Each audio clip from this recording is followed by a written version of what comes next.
Today we're going to repair an uneven sidewalk. With about $30 worth of material, we're going to make the sidewalk functional again. What happened here is that there's a tree next to the sidewalk and there's a root that's growing under it. It lifted up the piece of slab about an inch and a half roughly. We don't want to knock down the tree, cut out the root, tear out the piece of sidewalk. So what we're going to do is we're just going to build a little ramp. So first thing we're going to do is clean it up pretty good. We don't want any mud or any oils or anything like that sticking to it. Ideally, we would want to tear down the tree and the root and re-pour the slab, but it's not always possible. So in this case, we're just going to build a ramp. What we're using here is just quick set and cement.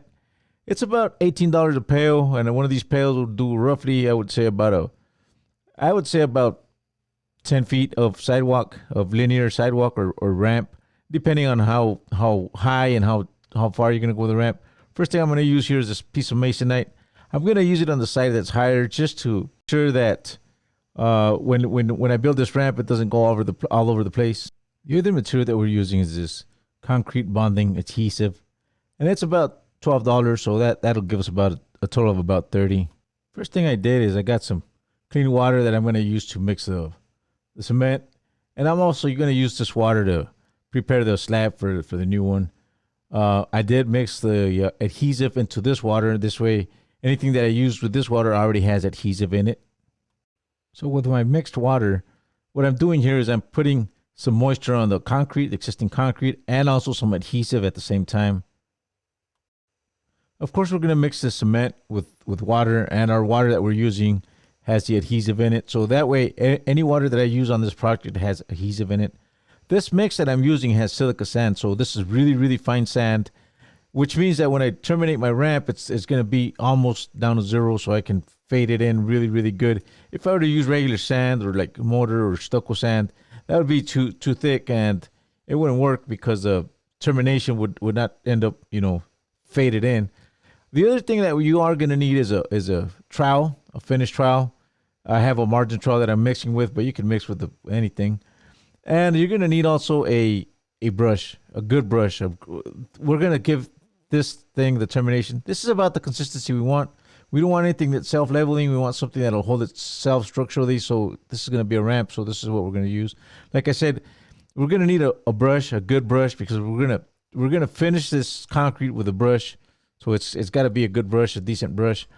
One thing I will tell you is I poured concrete for over 20 years. So I have a lot of experience with concrete.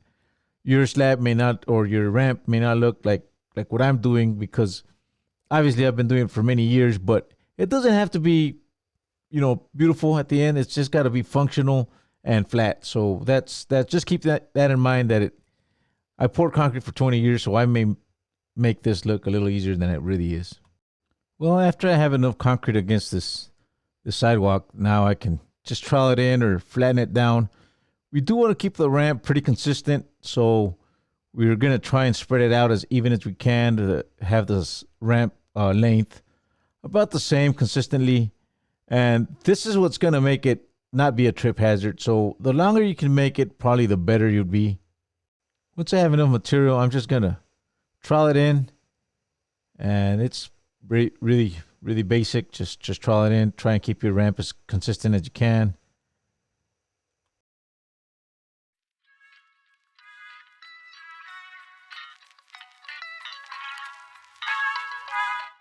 Once you have enough material and your ramp is pretty straight, pretty flush up and up top, and the bottom pretty straight, you could broom it here.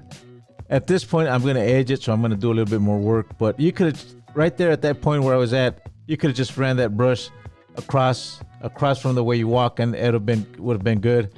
Now, I am going to edge it. Like I said before, I poured concrete for many years, so I can edge it. If you haven't edged concrete, it's probably better if you don't. But I will, just to make it match, but only because I've been pouring concrete so many years can I do this.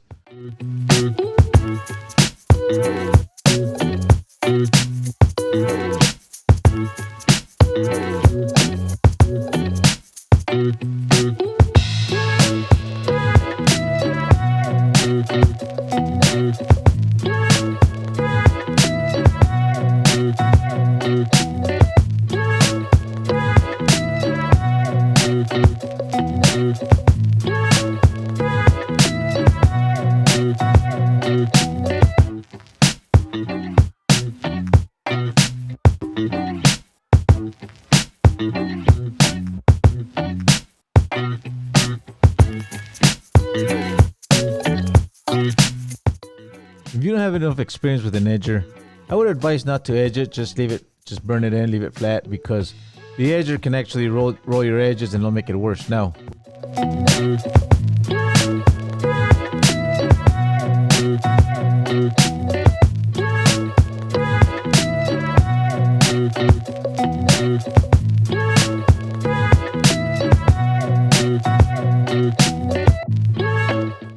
this last step is the finishing step.